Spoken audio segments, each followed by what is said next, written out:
Give me a coffee, black. Now. Jake, stop. What? No, what did I do? You just sounded incredibly rude. Like restaurant manager wants to kick you out rude. But I just wanted coffee. I said what I wanted. You said what you wanted, but not how to say it politely. There's a huge difference. Oh no. Have I been sounding rude this whole time? Probably. But don't worry, today I'm going to save you from being the rudest English learner ever. My reputation. I'm Emma. And this is Jake. And welcome to Talk Smart Podcast, where today we're doing polite versus rude English. Spoiler alert, I'm going to be the rude one. Again. So Jake, why do you think you sounded rude at the cafe? I don't know. I was just direct and clear. Isn't that good? In some cultures, being direct is perfectly fine. But in English-speaking cultures, especially American and British, being too direct can sound rude or aggressive. Wait, so I need to add extra words just to be polite? Exactly. Magic words like please, could, would, and excuse me can completely change how you sound. This sounds complicated. It's actually pretty simple once you learn the patterns. And today, I'm going to teach you by showing you all your biggest mistakes. Great. Public humiliation for education. Don't worry, everyone makes these mistakes. And by the end of this video, you'll sound polite and professional in any situation. Let's do this. Show me all the ways I've been accidentally insulting people. Okay, let's go back to the coffee shop. Jake, show me how you ordered. Give me a coffee. Black. Okay, everyone watching, did that sound polite to you? Comment below if you think Jake sounded friendly or rude. What's wrong with it? I was clear. You sounded like you were giving orders to a servant. When you say give me, it sounds like a command, not a request. Oh no. So what should I say? Try this. Could I have a black coffee, please? Could I have a black coffee, please? That does sound nicer. Or even more casual, can I get a black coffee, please? The word please is magic. So never say give me. In restaurants or stores, definitely avoid it. Could I have or can I get sounds so much more polite. Could I have a coffee, please? Can I get a sandwich, please? I'm already sounding classier. Much better. You went from sounding like a grumpy boss to a friendly customer. Okay, what's my next mistake? Let's say you need help at work. Show me how you'd ask your colleague. Help me with this. I don't understand. Jake, no. That sounds like you're demanding help, not asking for it. But I said help me. That's asking. It's the way you said it, like a command. Watch this. Could you help me with this? I'm having trouble understanding. Oh, adding could you makes it a question, not a demand? Exactly. Could you help me is polite. Help me sounds bossy.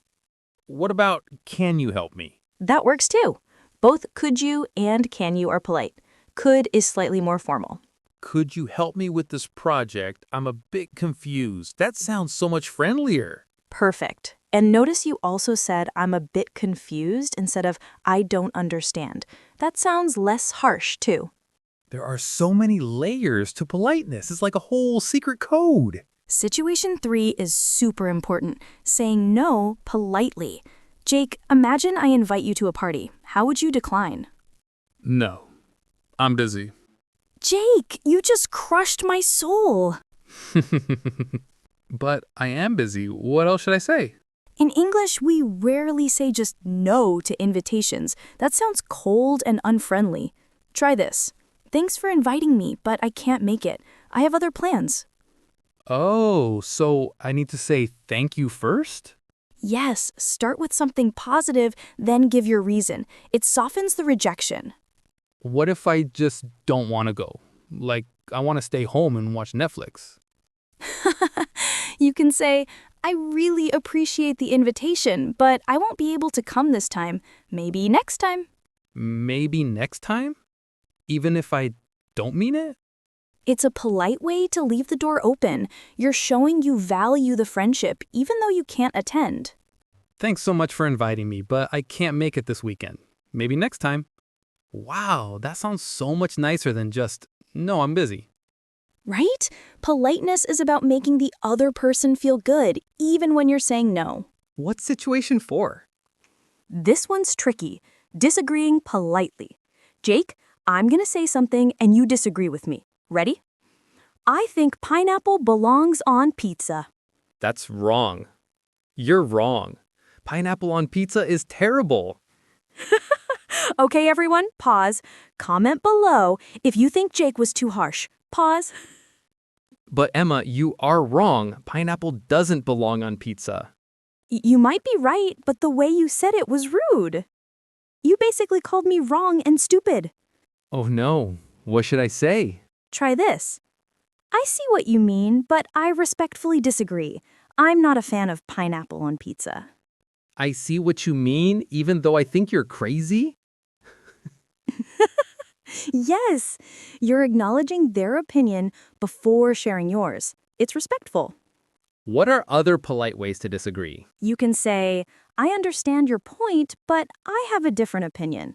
Or, that's interesting, but I think differently. I see what you mean, but I respectfully disagree. That sounds so diplomatic, like a politician.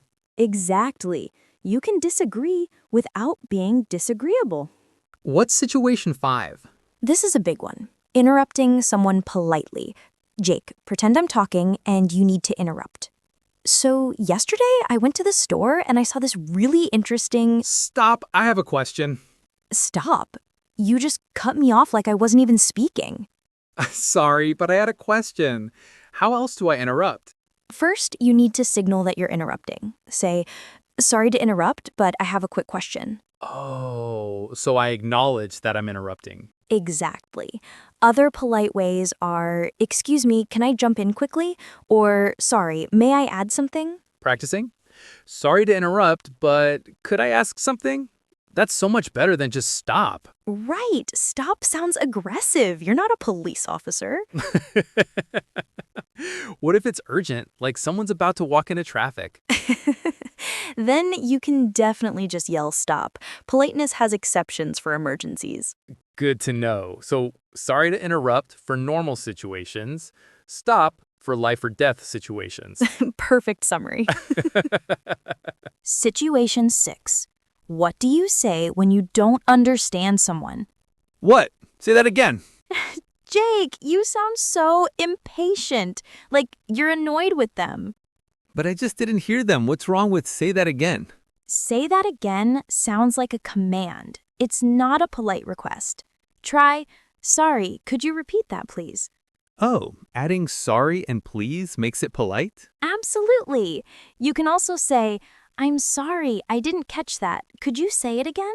I didn't catch that. That's a nice expression. Right. Or even, excuse me, would you mind repeating that? Super polite.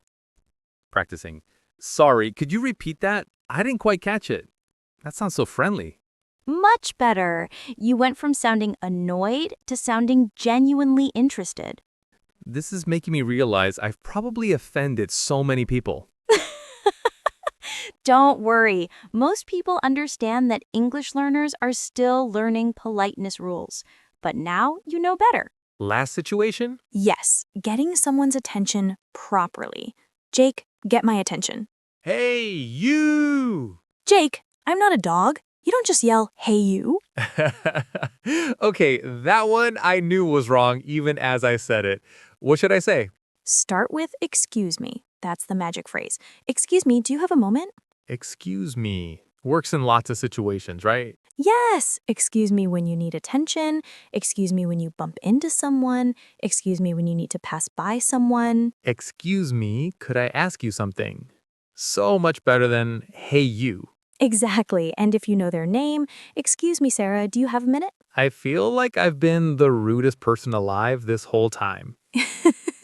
You're learning. That's what matters. Okay, Jake, let's quickly recap all the polite phrases we learned today. Good idea. I need to remember all of these. Situation 1, ordering. Don't say, give me. Say, could I have, please? Situation 2, asking for help.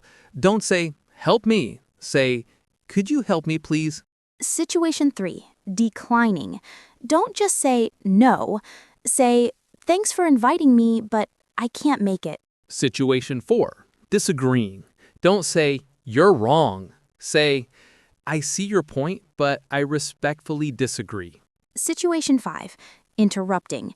Don't just say, stop. Say, sorry to interrupt, but... Situation 6, asking for repetition. Don't say, what? Say, sorry, could you repeat that? And situation 7, getting attention. Don't say, hey you. Say, excuse me. The magic words are please, could you, sorry, excuse me, thank you. Perfect summary. Those 5 phrases will make you sound polite in almost any situation. Emma, I have a confession to make. What's that?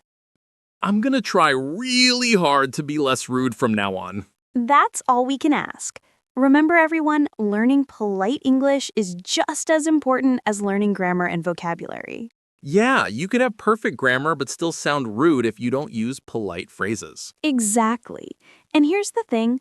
Most native speakers will forgive small grammar mistakes, but being rude, that's harder to forgive. So focus on politeness, not just correctness. Right.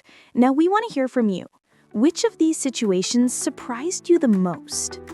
And have you ever accidentally said something rude in English? Don't worry, we've all been there. Leave a comment telling us your story. We love hearing from you. And if this video helped you understand polite English better, please give it a thumbs up. Don't forget to subscribe to Talk Smart Podcast for more fun English lessons with Emma and Jake. We make English learning entertaining, not boring. Next week, we're doing Emma versus Jake, British English versus American English. It's going to be epic. Spoiler, Emma's British accent is terrible. Thanks for watching, everyone. Remember, be polite, not like pre-lesson, Jake. See you next time on Talk Smart Podcast. Bye, everyone. Bye, everyone. And please, sorry, could you please subscribe?